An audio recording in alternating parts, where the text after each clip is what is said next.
All right. Well, hello and welcome once again to the next installment in the Maximum Performance webinar series. My name is Erik Janeczko, head coach and CEO of Maximum Acceleration, and this is, a program that's very near and dear to my heart, a program that I have built my entire career upon. And part of the reason that we actually built this series of webinars was intended for one sole purpose, which is to bring together a community of learning and a resource opportunity for you as individual originators, real estate professionals, to be able to take your business to a completely different level. And in doing so, we've provided, we're just approaching our 60th episode in the series that we launched back in October of 2014, or 2012, October of 2012. So we are now well into the series. Today's program is really going to be focused on one core concept, which is how to power up your purchase partnerships. And like I said, this is an area that is near and dear to my heart, a program that I have built and executed and developed over the 13, 14 plus years of my career, both as an originator, as a trainer and developer. I've studied the model and implemented and executed this model with literally thousands of audience members in our workshops, live events, webinar series, and one-on-one coaching programs that we've been implementing as a training and development company over the last, since we launched the Maximum Acceleration Company in 2009. And, I want to start today's program by jumping right into it. The title of the program is Power Up Your Purchase Partnerships, How to Make 1 and 1 11. The reality is that we're talking about leverage and synergy here. We're talking about creating strategic alliances with other like-minded professionals in a wide array of business services or categories that all intersect with people when they are at a time where it's appropriate for that family to make a change in their housing situation, or even, from that perspective, even real estate investors or people who are trying to build wealth through real estate.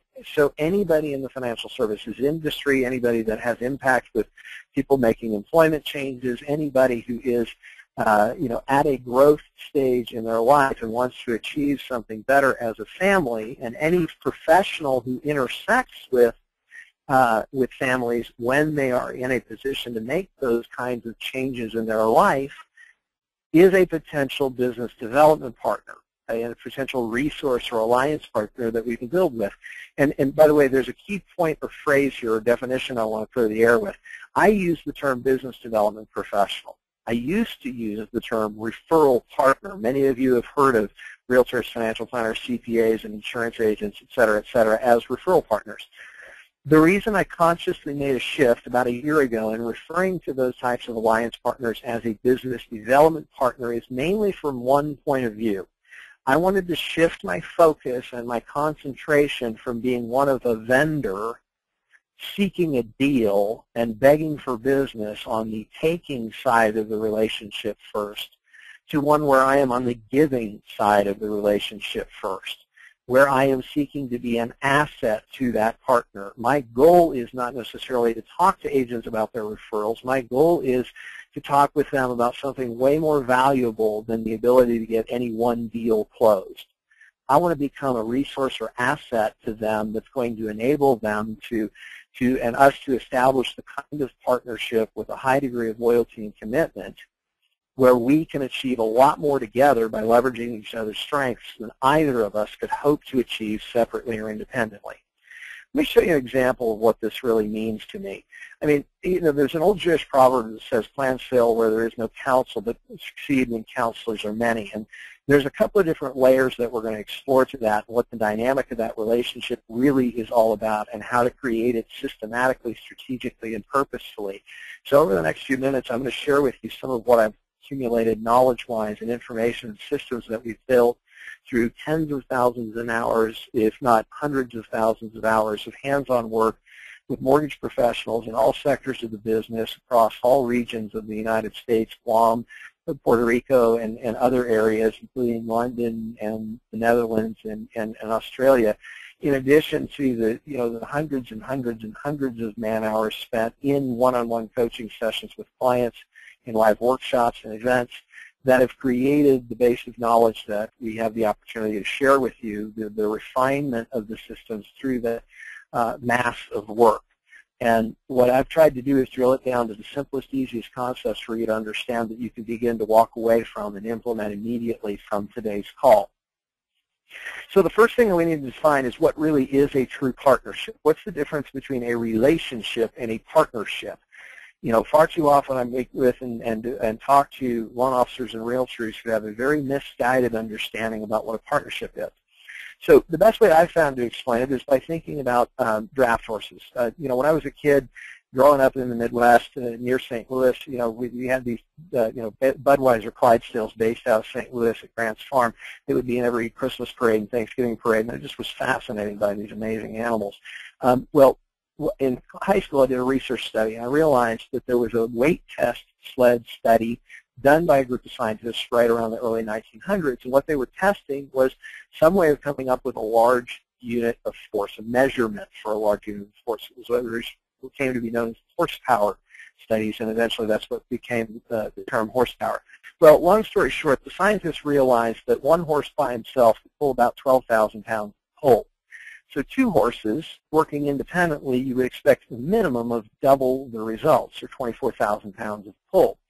But the scientists, when they began to scale the study up, ran into a big problem because they realized that two horses hitched together could pull a lot more than one independently, a lot more than double in all reality. You see, the record is over 104,000 pounds of pull, or roughly 8 times the results of one pulling by himself. So let's take a look at what the typical referral relationship looks like in a mortgage and real estate world, in the real estate business that we're in today. You know, when we're talking about purchase business, you know, we are talking about deals that more often than not are going to be done in conjunction with realtors. Now, if we approach a realtor and we start to team up on a more transactional type referral-based relationship, what will often happen is, let's say we've got a typical realtor with 15 leads he can refer to us and 15 leads that we can refer to him. And if we are perfectly one-to-one, tit-for-tat, you send me a deal, I'll send you a deal, and we'll count scorecard type situation, we might be able to generate about 30 deals a month. Now, here's the problem. There's no loyalty or alliance to that, and often we become only as good as our last deal. The reality is we've got to try and transform that relationship to where it's really two working for the same goal, in conjunction with, you know, with a total focus and commitment. So if that takes place and we're truly an alliance, both of us focus on the same goal, and the 8 times results rule holds true, then that means that we could be generating upwards of 120 leads a month. Now, the reality of that is many of you on this call are thinking I'm full of crap at this moment. You're thinking that's not even possible. It's you know, that's a overstretching or overreaching target. But the reality is, I want you to suspend that thought for just a moment and begin to ask the question, okay, it may not be possible or practical, but if it was, what would it look like? See, if you could flip your mindset into a solutions-oriented and investigative level of curiosity for the next 20 to 30 minutes, I can show you a number of ways that you could go a lot further than just a 30-deal month, tit-for-tat referral type relationship. So let's go back to the horses for just a moment. Let's look at what the dynamic of those two horses are looking at together for just a second. You see, the reality is, you notice a couple of things if you study this picture a little bit. First thing you notice is that they have blinders on, right? They're totally focused on a common goal, going in a uniform and aligned direction. Secondly, you'll notice is that there's some geometry and physics involved with the stretching of distance and the leveraging of combined force on a single point of impact. There's some other tools and techniques that become a part of that as well. And one of the other core concepts, and I don't understand all the geometry involved, it was way over my head when I began to study it, but the one thing I did realize is that there's a concept called leverage involved. You guys have heard this term in business plenty times before, but the reality is the word leverage comes from a simple machine, a tool called a lever. You got two parts to that machine. You've got you know, a bar and a pivot point, right? Now, if that pivot point is right in the middle, I can push down with 100 pounds of force over here, and I only get 100 pounds of lift over here, and I'm not really doing any value because I'm not using the tool properly. But all of a sudden, if I shift that pivot point a couple feet to one side, all of a sudden I can push down with 100 pounds of effort here, and I get over 1,000 pounds of lift on this side because I'm creating a 10-to-1 mechanical advantage. So what is the leverage of building strategic alliances with realtors, financial planners, CPAs, family law attorneys, human resource directors at larger employers in your area, and any of the other potential alliance partners that we can pair up with, team up with, and create synergy among to create massive growth?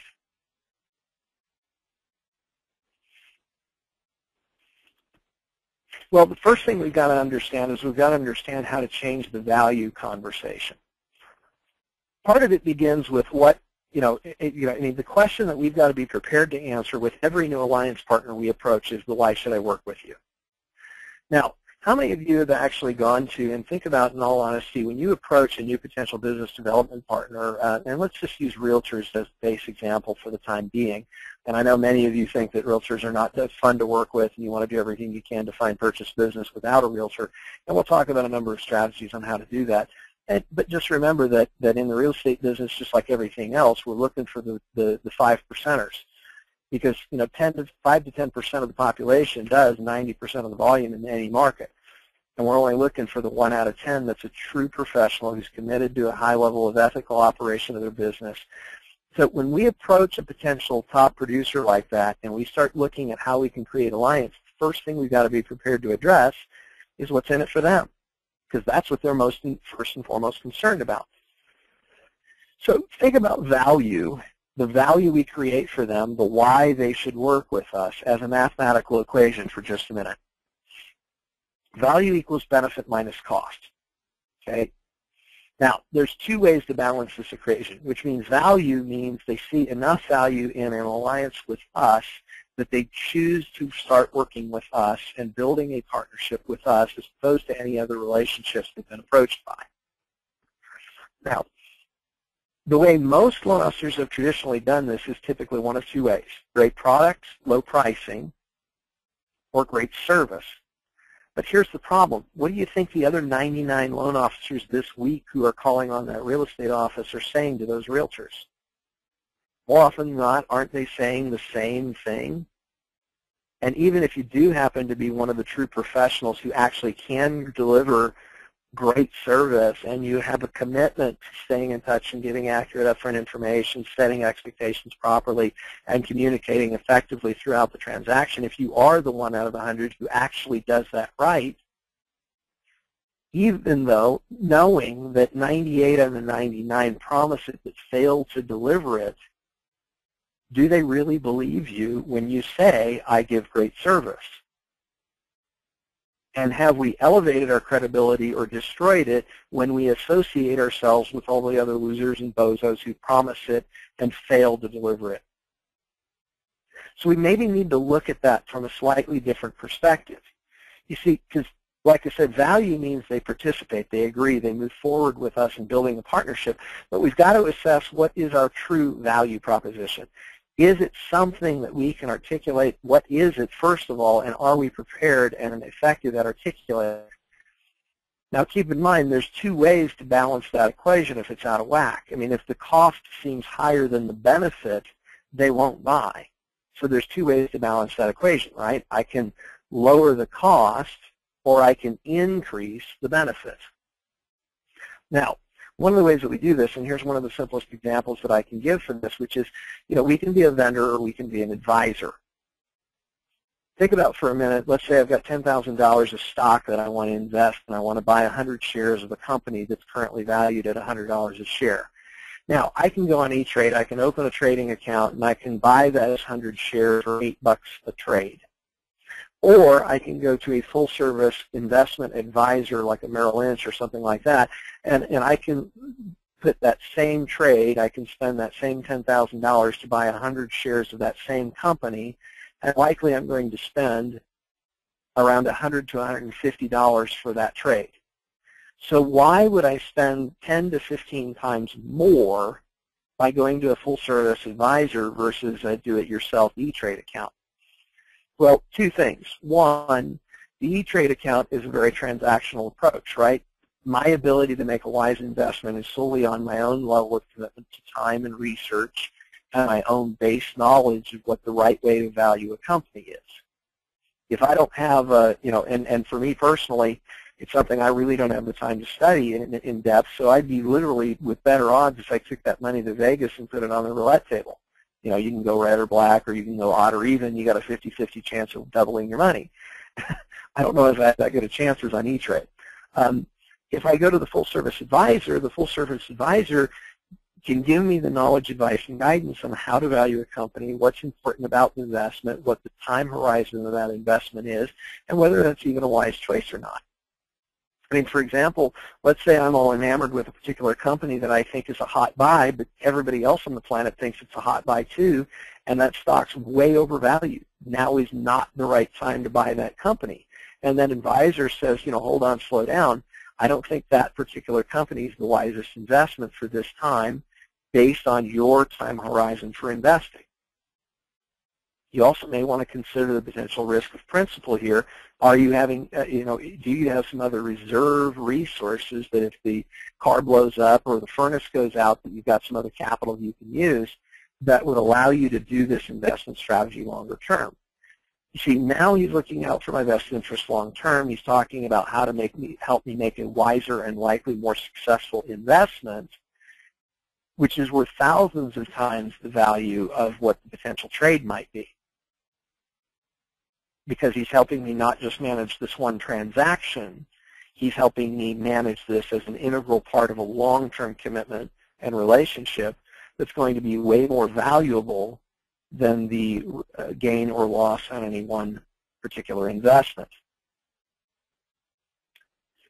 So the next thing we got to think about is how do we translate that concept to the idea of an alliance partner? How do we include or incorporate that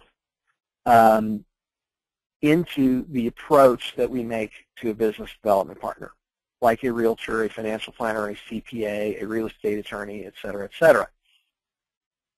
Well, one of the best ways I know to do that is to think about two important laws, and they're both called the law of caring. The first one is understanding that people won't care how much you know until they know how much you care. And I know you guys are all dismissing that because you've heard it a million times, right? You got to be very careful, though, that we don't dismiss cliches, because think about it from this perspective. Cliche becomes a cliche by being repeated thousands and thousands of times, right? We've all heard this: people won't care how much you know until they know how much you care, and we go, oh, right, that's kind of trite, right? To become a cliche, it has to be repeated thousands of times. To be repeated thousands of times, would it have ever been repeated that often to be ignored if it weren't fundamentally true? So we can't afford to dismiss things because we hear them all the time. The likelihood is, if we hear them all the time, there's a fundamental truth to them. So think about that for just a second. What do they care about? What's important to them? What are they trying to accomplish in the next year?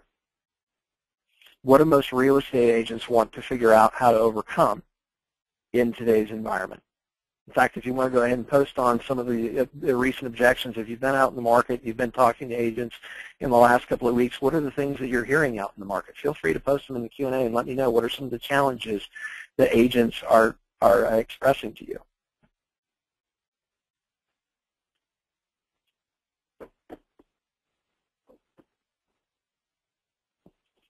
The second law of caring that we've got to focus on and pay attention to is the second one, the bonus. We don't know what we don't know until someone cares enough to show us. I mean, think about it. You guys are all on this webinar because you're the few that are invested. And by the way, I want to applaud you all for investing your time in this type of programming.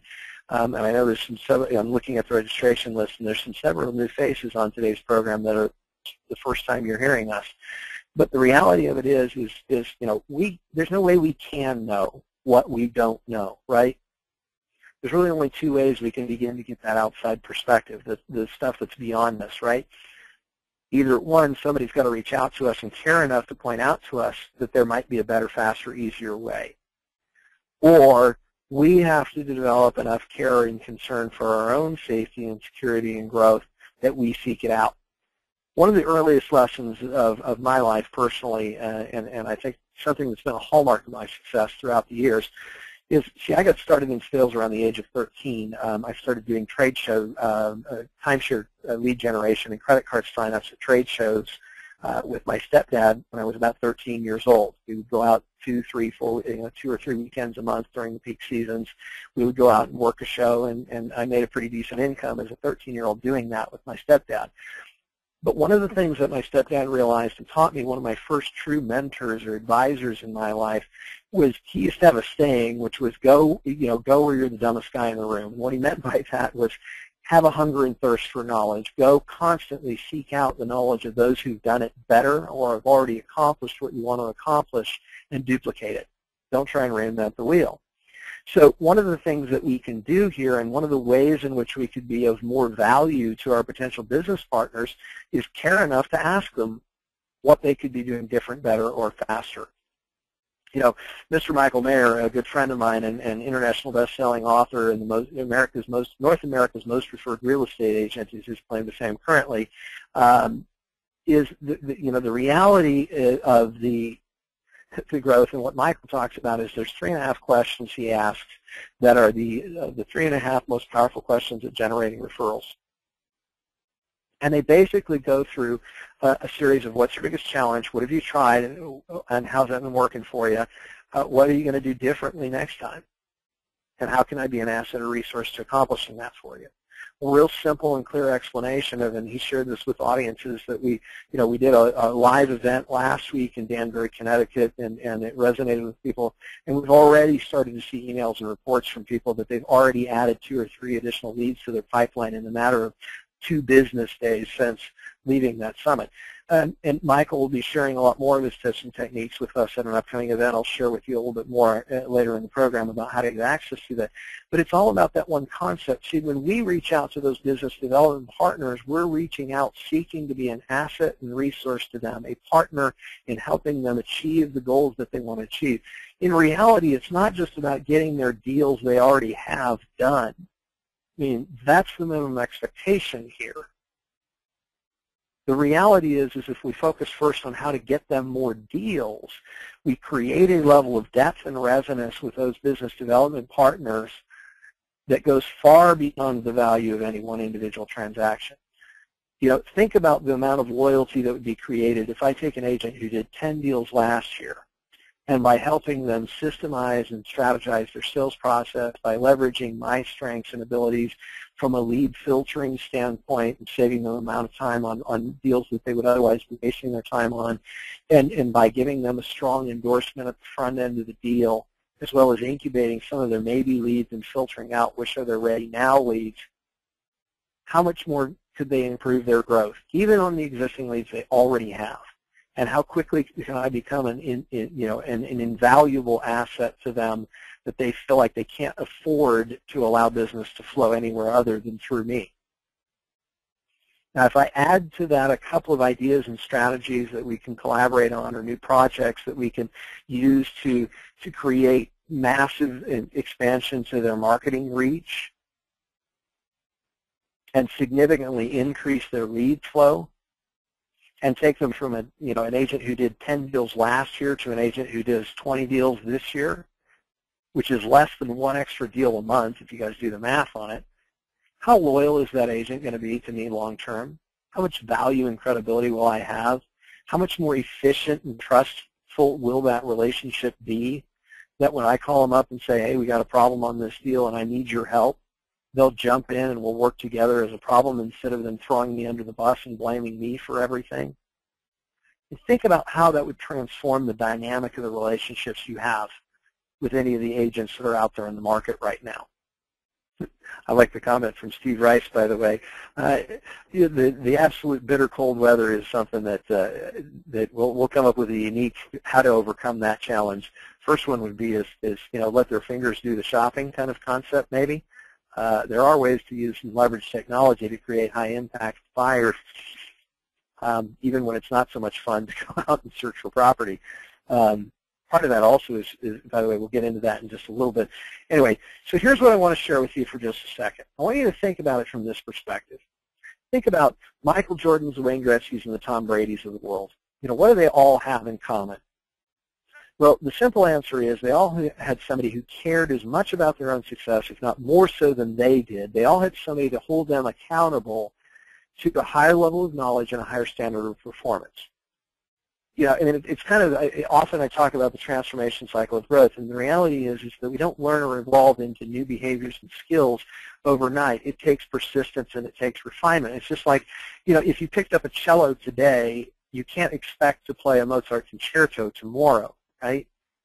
It's going to take energy and effort and practice over an extended period of time, and it's going to take the guidance and support of a skilled teacher to even, show you how to hold the bow and how to stroke the string to get the right kind of sound out of it so it doesn't sound like a chicken being choked kind of thing. So what I'm really saying here is think about how you can be an asset and resource and an accountability partner to help improve that potential business development partner's business and how they go about their growth cycle. In 1998, Brigham Young did a research study on ideas to action and what it really takes to create a high probability of implementation. Well, if you read through this list, it starts with, if I think, hey, that's a great idea, that's kind of the awareness phase. Ooh, that sounds cool. I might want to do something with that someday. Got about a 10% chance of growth. If they work through and develop a plan and they say out loud they're going to commit to doing it, they develop a plan of how to do it, and then they tell somebody else, adjust their chances to about a 6 in 10 chance of getting it done. But if they really want to create the highest level of performance and commitment that really makes the difference in whether that idea really becomes a part of who and what they do on an ongoing basis for that idea to really stick long term, they've got to set the goal, they've got to outline the plan, they've got to set a target for completion, and they need somebody to help keep them on track, an accountability partner. If you share that plan and action idea and you ask somebody to follow up with you, or you offer to follow up with a potential business development partner, you create a 9 in 10 chance of actually implementing and executing that idea. So the next thing is, how can you become a partner to these agents that's going to empower them to achieve a significantly higher level of growth? So we can be comfortable going to business development partner and talking to them about the idea of, Mr. Aiken, at the end of the day, I don't even really want to talk about your referrals to get started. I mean, getting your deals done is the basic expectation. If I can't do that at a minimum, you wouldn't give me a second deal, and I wouldn't expect you to. What I really want to talk about today is how I can become an asset or resource to you that's going to help you do significantly more business over the coming weeks and months, to where over time we can develop the kind of commitment and loyalty of partnership where we're working together as a team, leveraging each other's strengths to do a lot more than either of us could do separately or independently. Kind of a 1 and 1 is 11 type of effect. So if we can do that, the way that we do that is about creating synergy and accountability. So let's start with, what are the important parts of an accountability partnership, and what does that really look like? Well, the first step is there's somebody who has knowledge and experience and ideas. Now, if you don't have the base knowledge of how to run a successful real estate business, where can you get the knowledge of how to run a successful real estate business? There's thousands of speakers and trainers out there who have a lot of great programming. There's a whole library of resources inside a tool called the Loan Toolbox that talks about a million different ways to solve the basic challenges of real estate. There might be a mentor or colleague that you could team up with. Anytime that you have a problem identified, you can research the solution to it. And because you're not caught up in the minutiae of their day-to-day running of that business, more likely than not, you're going to be able to help them see what they can't see for themselves. Another one of those great cliches. You've all heard, we get so busy being busy, we forget to be productive, or, we're so in the weeds with it, or, we can't see the forest for the trees, right? So the second key component of being a good accountability partner to the business development partners that you seek to develop is to help them view their world from the outside in, to be a true resource that allows them to identify, well, is there low volume of sales because they don't have enough leads, or is there low volume of sales because they aren't converting enough of the leads they have? I mean, think about it. There's really only 3 ways to grow a business, right? 1 is to generate more leads, 2 is to convert more of the leads you have, or 3 is to expand your capacity to handle more volume of the first 2. In one of those 3 areas is where the biggest challenge is in real estate. So the agent who's doing 8 or 10 deals a year, who needs to work on their marketing and sales strategy to refine and improve their sales skills and capture more of the leads they're generating, we can work with. We can help you and support you and guide you through tools and materials that will help you do that at a higher level. The agent who's doing 2 or 3 deals a month, 25 to 30 deals a year, who's stressed out and overwhelmed and can't imagine doing more business, we can help them create better, more efficient systems that can handle a higher capacity of volume. We can help them better filter their front-end leads because more than likely they're probably spending a lot of time with buyers who aren't ready to buy. And we can help them fix that dynamic. But we're having that conversation under the concept of being an asset and resource, a partner in their success. And they're recognizing that we're the catalyst that's creating that ongoing accountability. As we work with them over time and as we commit to meetings and subsequent follow-up meetings where we never leave one meeting without a commitment to the next action plan and the next meeting being scheduled for accountability purposes, we're helping them keep them focused on steady progress and accountability as well. I mean, one of two things will happen between meetings. Either they got everything done and they're ready to talk about the next step, or they got nothing done and that appointment is absolutely vital to making sure that you talk with them about what happened, why, and how to overcome it over the next 2 weeks and get them back on track because they obviously got off track. But the most important element of that is somebody who we have a commitment to, somebody that we feel obligated, and if we don't follow through on the promises we make to them, or they don't follow through on the promises they make to us, they're going to feel guilty. So let's talk about some specific techniques that we can introduce. And I'm going to move around a little bit in the program here and talk a little bit about some of the core concepts or ideas based on some of the questions I'm seeing come through. I mean, one of the challenges that every agent is struggling with right now, and one of the things that I saw you guys post questions about is, for example, agents are struggling with inventory. Agents are struggling to find people who are ready to sell their property. There's not enough houses on the market. So one of the things that we need to identify is if the agents need business, if they need listings, if they need new buyer leads, one of the simplest answers and questions that we can often think about is who needs you? Now, if you find a need, you can find a lead, and it's kind of like mining. You know, you're going to strip out tens of thousands of tons of, 10, 15, 20 tons of earth to put it into a complicated wash plant system and filter down. If you're mining for gold, for example, you're going to move 15, 20 tons of earth to put it into this wash plant system through a couple of days, and it's going to filter down into a couple of nuggets of gold that are worth, $1,600, $1,700 an ounce right now, which can turn into millions of dollars if you do it at a high enough volume. So what it really comes down to is we're not looking for the earth, the tons of dirt, the tons of raw dirt. We're looking for the nuggets. So sometimes it's a filtering process. So the first thing we need to identify and how to find those people who are in a position to move is think about this for a second. Who's going to benefit from changing their housing situation? The first step to think about is life events. In next week's webinar, we're going to go a little bit deeper into this from the consumer level. But just think about the life changes that make somebody, that put somebody in a position to want to improve their housing situation. The obvious one, renters to buyers. They're spending $1,000 a month on rent.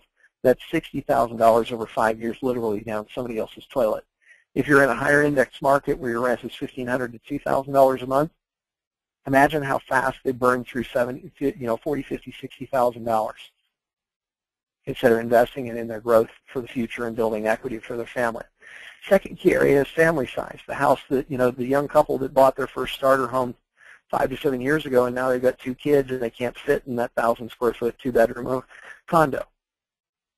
They've outgrown the home they're in, but they haven't upgraded for whatever reason. Corporate relocations. How many people have changed jobs in the last, couple of years due to the recession and everything? And how many people to take, to get employment and get their income back on track had to take a job that now leaves them with kind of an ugly commute? They're spending they're spending an hour and a half car one way, burning that extra $500, $600, $700 a month in gas more than they probably need to because they live 30, 40, 50 miles from where they work. How much easier would it be for them to move to a neighborhood closer to their employment if the employment's stabilized and all that kind of stuff?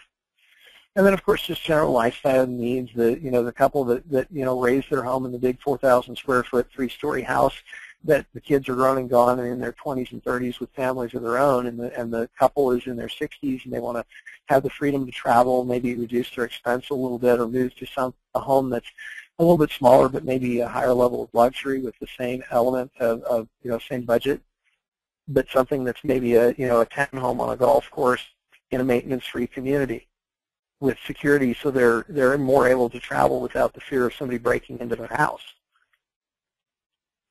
All of these kind of life events are what trigger somebody an opportunity to buy a home. Now, why am I talking about this?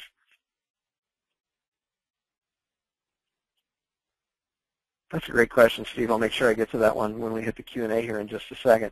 When it comes down to it, what we're really talking about is what are those lifestyle needs and how do we find them.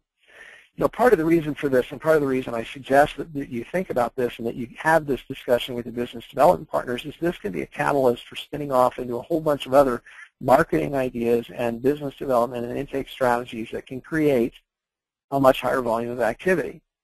If an agent is having struggles with inventory, for example, where can you find the people who bought between 02 and 07 who have, first-time homebuyers who bought homes in between 02 and 07? Entry-level markets are one of the most challenged areas for inventory in most communities around the United States. Right? We need that entry-level inventory, real estate-wise. So the families that bought, and so like, for example, think about condo projects that went under construction and were sold between 02 and 07. Think about new construction neighborhoods, particularly if they were entry-level new construction, 13 to 1,500 square foot tract home neighborhoods that were built and sold between 02 and 07. Work with your local title company, work with your existing realtors, work with home builders or home building association representatives in your community to identify those neighborhoods and do a little bit more of the strategic marketing campaign to those folks. And we'll talk about how to approach them here in just a minute. But why? Well, one of the reasons is we look at this as a challenge or as an opportunity, right? This is the Housing Affordability Index. This is actually pulled from the FRED data out of Federal Reserve Information Data Resources. But the actual source is the National Association of Realtors Housing Index. Now, this index number never really meant a whole lot to me. What I look at is the actual charts, which tell you basically what percentage, well, first of all, what's the average home price of the average American home? What's the average income of the average American family, and what percentage of the income is needed to cover the mortgage payment based on the going rates at the time. Well, if you look at the last couple of months of last year, from October of 2012 to August of 2013, there was about a 4% increase in home affordability. Now, you could look at that as a negative, but you could also look historically and realize that home affordability is still much higher than it had been most of the last 25 years, 27 years. Yes, we've slid off a little bit, and actually we recouped some since the last time I printed this chart, but the reality is we're dealing with some of the best housing affordability in literally the last 70 to 80 years. I mean, for example, if you look at the long-term interest rates back to 1790, there's only been 1, 2, 3 periods where interest rates have been substantially below 5%. For the average American consumer with reasonable credit, you're still seeing loans close at less than 5% interest rates, which means we're dealing with rates that are as good as you'd have to go all the way back to the late 50s and early 60s to find rates that good, which means as far as how much house for the money a month a home buyer can get right now, we're at an absolute all-time high. So why do we want to make a difference? Next week's session, I'm going to go a lot deeper into this concept, but the reality is that we need to be doing everything in our power we have this knowledge of how much house for the money a month. I mean, literally, I did a study with even in a fairly high index market like the Northeast. I did a study for a client a couple of months ago of what does $2,500 a month buy you at 4.5% rate versus what does $2,500 a month buy you at 6.5% rate. The difference was $116,000 less house at a 6%. 4.5% P&I is a 4.5% is a $523,000 mortgage. $2,500 a month at 6.5% is only a $416,000 mortgage. pretty big difference in housing affordability and how much money, house for the money a month that somebody could get in today's market. So how do we communicate that? Well, one of the best ways I've found is doing what we call home opportunity reviews. And what we're really talking about is, there's more than one way to catch a fish. There's more than one way to generate a lead. And we're talking about thinking on a radically different scale. And for example, let's say you go blue water fishing and you're trying to catch a fish, but you're trying to do it for a meal. I mean, if you're just going out for fun to have an afternoon and some fun in the sun, great, no big deal. But if you're really trying to eat that evening or to feed a family for a couple of weeks, there's a lot of things that can go wrong that keep the fish in the water instead of bringing them into the boat, right? So maybe using fishing with a net is a more reliable method. Now, you're going to bring up some trash that's got to be filtered out quickly, so you've got to have a system for that. But if you're talking about a regular, consistent poundage of fish, it's not a real expensive way of generating food for your family, would you agree net fishing is a pretty more reliable way? But what if you started fishing with a massive net, more commercial size operation? What if you cast a net that big? Well, the reality is you couldn't cast it by yourself. You'd have to team up with some alliance partners. You'd have to put a team together of folks to be able to bring in a net that size. But what's the potential to do it on a much, much, much larger scale? So next week we'll talk a little bit about the home opportunity review. We'll talk a little bit more about what I call the Make a Difference Challenge and how we communicate this to consumers at the front line and how we can share that with business development partners. But imagine that you used a strategy similar to what financial planners have been using for years. What about offering a free home opportunity evaluation? Whether it's engaging your own past clients or helping your realtors engage with some of their own past clients, or whether it's reaching out to foreign clients, people you've not connected with yet, and talking to, for example, to one of the questions that popped up in the Q&A here, talking to business development partners or potential clients like renters. I mean, may not be the funnest way to approach it, but if I reached out to and in the phone book pulled up, opened the local phone book and looked for anybody that had the apartment number in their listing and started making phone calls to them, of course I would cross-check it across the do not call list, but the reality is if I started making those approach calls to them and I said, Mr. Renter, at the end of the day, I don't know if this is an opportunity for you or not, but we've recognized that right now is an all-time high of housing affordability. We're finding many families are able to get significantly more house for the money a month, and in often cases a nicer home for less money a month than they're spending on rent, and they'd be building equity for their future. So we put together a very simple, easy, no cost and obligation service we call a home opportunity evaluation. There's really 3 steps to get started. One, I need to run through a quick set of questions with you about what you're looking to accomplish, when your time horizon is, and what's open to you. Second, I need to do a little bit of research for you offline, see what's available to you. And third, I need to get back together with you at a scheduled time and date where I can walk you through the next steps. Do you have a few minutes to get the first step started? Now, just quick show of hands, how many of you, if you received a phone call similar to that in nature, would be willing to give me the benefit of the doubt and hang on for a few minutes and listen to what I have to say? Now, here's another trick to the puzzle. We know from National Association of Realtors statistics that the average American family moves every 5 to 7 years, and the reason they move every 5 to 7 years is usually associated with the fact they have changed, enough has changed in their life situation that that the home that they're in is no longer a good fit for them. So the reality is that we can go to them, and even with our past clients and even with our business development partners, potentially reach out to them and offer the home opportunity evaluation, a simple set of questions that identify whether that family has had enough change in their housing situation. And it could be done, it doesn't have to be scientific and using customized forms and everything like that. I mean, this is the Cadillac version if you're interested.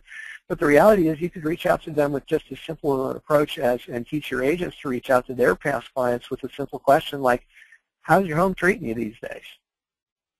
Hey, I know it's been a couple of months since we touched base, or a couple of years since we touched base, but right now there's an amazing housing affordability. I just wanted to get back in touch with you, let you know that. Ask you a simple question, how's your house treating you?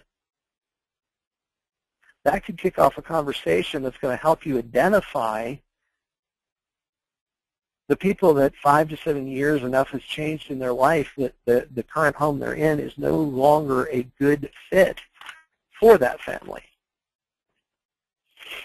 And the reality of it is when we make that transition, then we give you the opportunity to identify whether they're one of the 15, well, by the way, statistically what that means is that 15 to 20% of the population is already thinking about doing something different with their housing situation. So out of 10 phone calls, 1 or 2 families are already thinking about doing something different. Out of every 20 phone calls, likelihood is you're going to find 2 to 4 families that want to do something different with their housing situation. So it is a bit of a numbers and filtering game, and it does need to be scaled to the volume of activity to where, when you're reaching out to them, that it may not be the right season for them to upgrade, but there's a lot of people that are renting out of apathy or out of a sense of false security.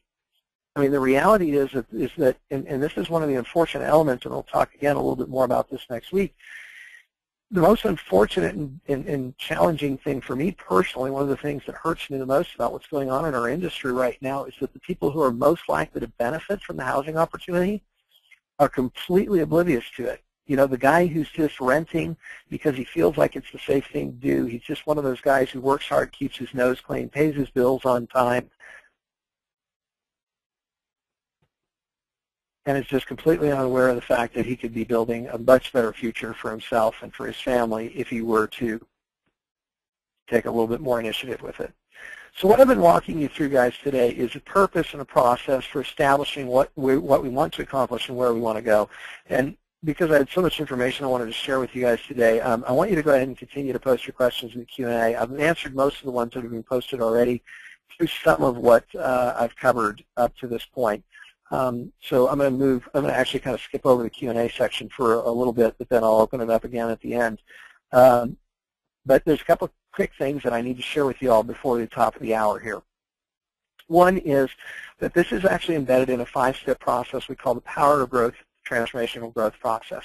This is a process that can be utilized with business development partners to very quickly filter out whether there's an alignment of personal goals and values, whether there are objectives and challenges that we can help them overcome, what the solutions to those challenges are, and how to build a step-by-step plan, and then how to reinforce the implementation of that plan over time. There's a systematic process that we've established called the Power Partner Development System that goes along with this, which is about where to find the prospects, how to identify them, how to warm them up, and develop a conversation with them that follows that power conversation outline pattern, and then drills down to a specific set of commitments and follow-up steps. It's kind of a flow-charted process that we can share with you. There's also 6 key conversations that you can use that will help you identify and clarify the issues and concerns where you can be of most value to those business development partners. Okay. Now, I've shared with you 2 of those conversations in today's program. I've talked a little bit about the value of your time conversation, what's important about how to get everybody pre-qualified and why I'm the best resource for that. We've talked about how to help them with their value proposition and what makes them unique and more valuable, and we'll dig a little deeper into that next week's program. We're talking about really frontline communication strategies with potential new borrowers or new home buyers or sellers. And then there's a couple more here that we'll introduce you to over the next couple of weeks as we continue this style of programming. But more importantly, what we're really talking about is we're talking about the old cliche, and every time I use this, everybody gives me some little bit of grief about it, is, you've all heard Einstein's basic concept of the definition of insanity, doing the same thing over and over again, expecting different results. So the question I have for all of you is, are you going to continue to use the same approaches that you've been using up to this point that have produced a transactional-based relationship where you're only as good as your last deal and they're constantly comparing you against the other 500 loan officers who promised the same thing and most of them failed to deliver it? Or are you ready to begin the process of starting to go down a different path and looking at a different strategy that's going to produce better results for you? The reality is you have the opportunity to participate in some programming upcoming that will be highly valuable to helping you achieve those goals. So we hope you've enjoyed the first part of our presentation, and I'll tell you, the reason we're sending this video to you is to give you a snapshot of what it really takes to create change. I mean, remember what we said earlier about the Brigham Young University study. Really, there's 3 keys to creating ideas and making sure they get implemented. 1, have a specific plan. 2, have a target date for completion of that plan. And 3, tell somebody about it and ask them to hold you accountable to it. You do those 3 things, you have a 95% or better chance of implementing the ideas and solutions to the challenges of your current environment. They're going to help you progress through the stages of growth that will create maximum value in your business. So a couple of things that I want to introduce you to just really quickly is some of the ideas shared in this video are a snapshot or just the icing, the tip of the iceberg when it comes to the ideas and strategies that are implemented and taught through our coaching programs and some of our content and resources that are available to you through our programming. So the first one I want to introduce you to just really quickly is a 6-hour video course on-demand training program that's available for home study.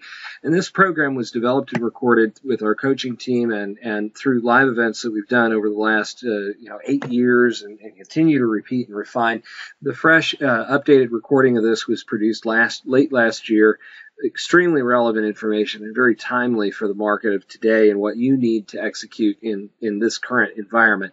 It's a step-by-step process that walks you through how to learn and implement the Power Partner Development System, which is a turnkey system designed to help you attract, secure, and commit strong partners who are capable of generating significant volume for you in a very short period of time based on some of the concepts and ideas that you've been introduced to in this video. This program walks you through step-by-step with video guided materials, interactive exercises, tools, materials, resources, and strategies that's all available, instant download when you take advantage of this program. Literally, we've had clients who've invested in the one-on-one program, literally thousands of dollars of getting the kind of guidance and information, and we've distilled it down to the step-by-step process that you can get access to for as little as $297.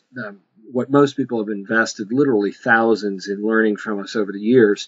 So if you want to get access to that information, simply the next step is to go to our website and under the shopping tab, the first paragraph has a link to our shopping cart, or you can access it directly by going to mxlcoach.com/shop, and that will direct you to the actual shopping cart page, which then once you reach the shopping cart page, click on the DVD digital box sets icon, and that will allow you to access the Double Your Income web shop series, the home study course recorded materials, and it's literally delivered through instant on-demand downloads. It'll open up as soon as you go ahead and make your investment and complete your purchase.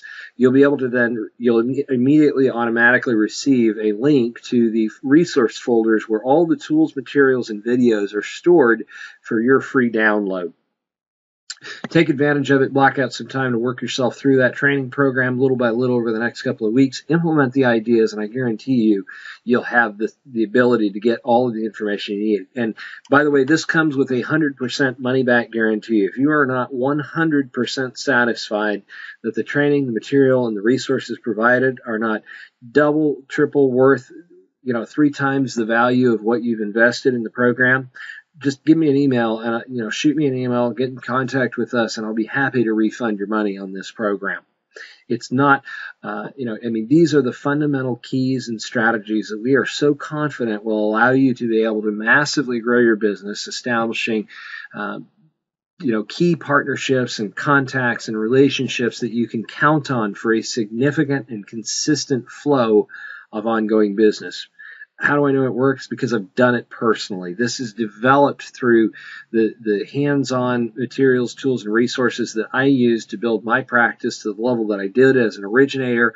I now turned around and built it into a system that I've taught literally hundreds, if not thousands, of loan officers how to use to build their own practices.